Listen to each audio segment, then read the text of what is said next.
Hozir siz eshitadigan hikmat umringiz davomida eshitganlaringiz orasida eng zo'ri bo'lishi mumkin. Bir talaba ilm istab yo'lga chiqibdi va bir shayxini huzurida uzoq yil xizmat qilibdi.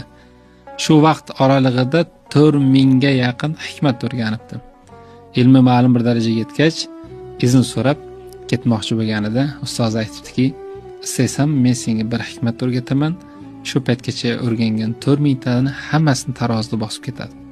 Albatta, o'rgating ustoz degan aytgan ekanki, tasavvur qil, bir cho'ponni huzuriga bording.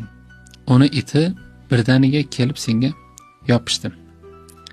Sen it bilan talashadigan bo'lsang, u yog'ingdan tishlaydi, bu yog'ingdan tishlaydi, it bilan teng kelganing qoladi xolos. Lekin cho'ponga yuzlansang, u bitta ishora bilan itni jim qilishi mumkin. Sen bolam, bu hayotda Alloh taoloning yerdagi itlari bilan talashib tortishma.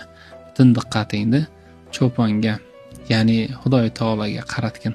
Unga yuzlan, jami boshingga kelajak sinovlarni, senga yopishajak itlarni tek qo'yadi.